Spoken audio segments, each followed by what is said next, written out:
We often think consistency means doing the same exact thing every single day, and that's not true. I also know that consistency can feel impossible for many of us ADHDers.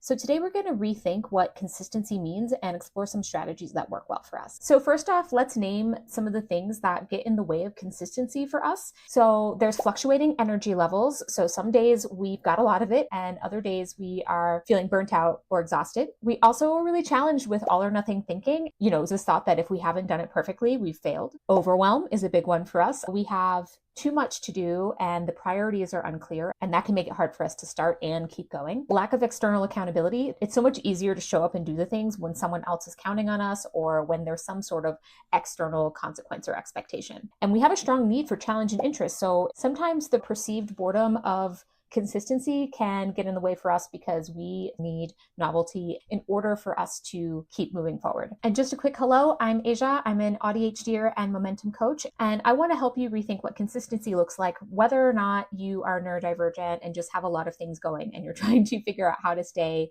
moving forward on all your various projects and pursuits. We have in our heads that consistency is doing the exact same thing the same way every day, but there's daily consistency. There's things that we're consistent with on a weekly basis or a monthly basis, or maybe even in a bigger time span. So some daily consistency examples are probably some of the ones that you've thought about, like a desire to meditate or journal daily. We might want to stretch every day or have a writing practice that we want to dedicate 15 minutes to each day. And then there's weekly routines. That might be something like meal planning for the week or exercising 3 times or having some sort of weekly check-in process. What we might be consistent with on a monthly basis are like reviewing our finances, decluttering or tidying our home, spending a few hours on a hobby or creative project. So think about consistency as creating these different touch points throughout the day, throughout the week.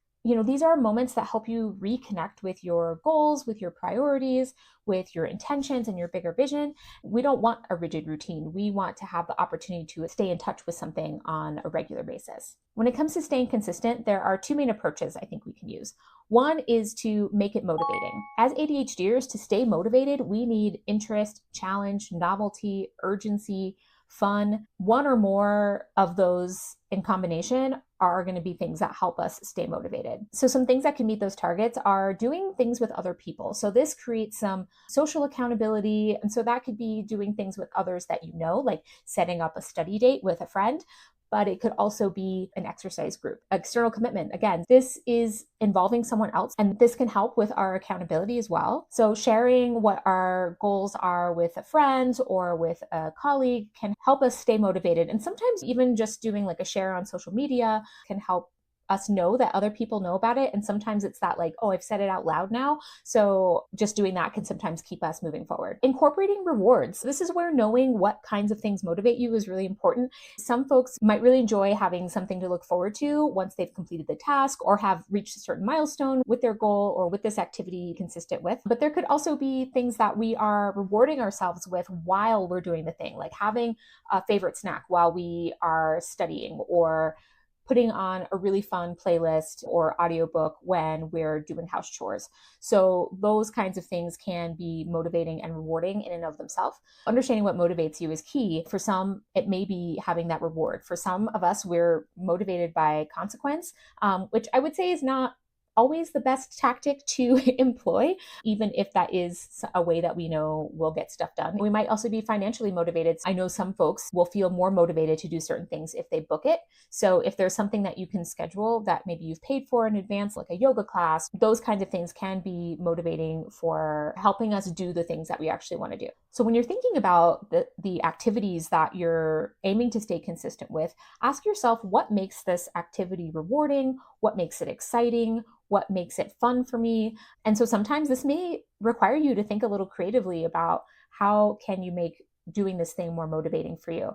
And the important thing to remember here is that what motivates us for this activity today may not be the same thing that motivates us a month from now. And you may have to revisit this as time goes on, because some of those motivators will lose their effect. And the second strategy for staying consistent is to make it easy. One of the things here, which you've already probably heard me talk about, is to start as small as possible. Simplify what it is that you're trying to do. If my aim is to exercise 3 times a week, but 3 times a week sounds daunting because I have been doing it 0 times a week, can I start with 1 time a week? Also, in that, I need to define what counts in that effort. So is it 20 minutes? Is it an hour? Is it a certain kind of thing that I'm doing? So being clear is important, but also making it smaller is also going to be a really helpful way to stay consistent so that you can build up to what you ultimately want to do. Let it be really easy to start with so that you can start to build success. And when you build success, you also build motivation because you see that you're doing the thing. So you're creating this positive feedback loop.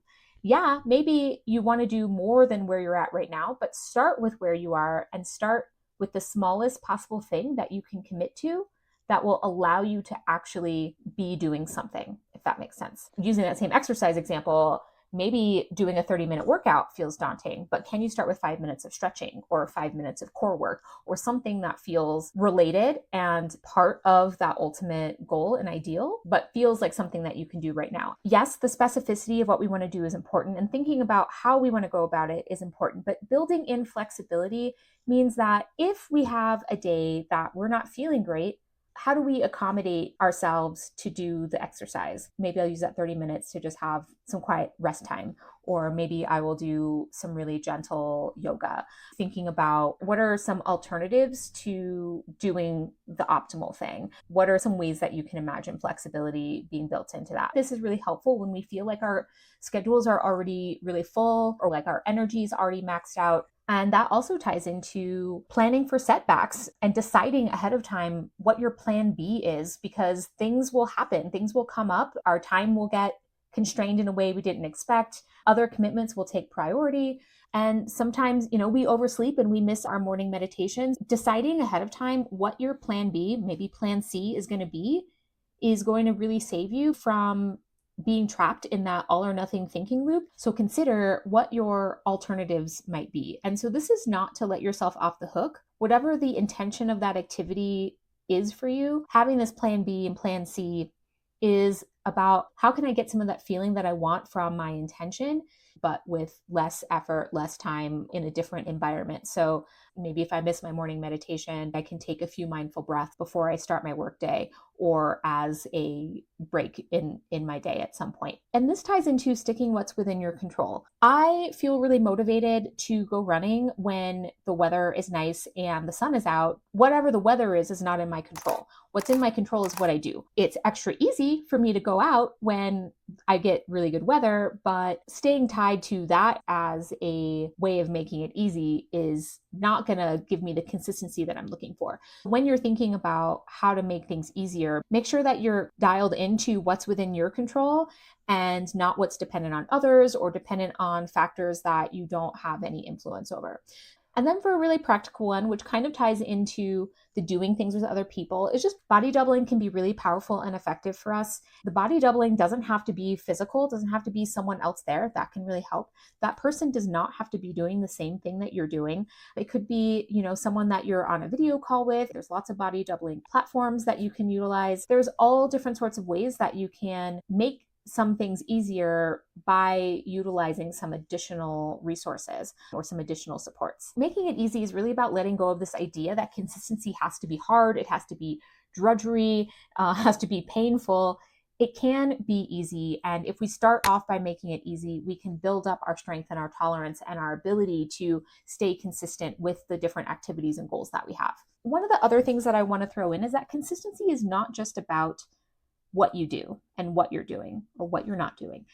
Consistency is about who you are and who you are wanting to become. Think about the different goals that you have, the things that you're working towards, for the activities that you're incorporating. How do those tie into who you are? What does it feel like to approach consistency as that identity, as someone who is embracing a healthy lifestyle, or someone who is a crafter, someone who is working towards a grad degree? What are those things that make you you? So, consistency is not about being perfect. It's not about doing everything exactly right each day. We've got different rhythms that we can embrace daily, weekly, monthly. We've got flexibility and self compassion that we must incorporate in order for us to actually succeed at being consistent. It's really about showing up in the ways that work well for you and making it more motivating and making it easier to keep showing up. I'd love to hear an area where you are looking to incorporate more consistency in your life right now. Go ahead and drop those in the comments. And if you like this video, if it was helpful, please hit the like button and subscribe for more productivity, goals, accountability, neurodivergent related content coming your way. And that's all I got for you today. Remember, you can do the things. See you next time.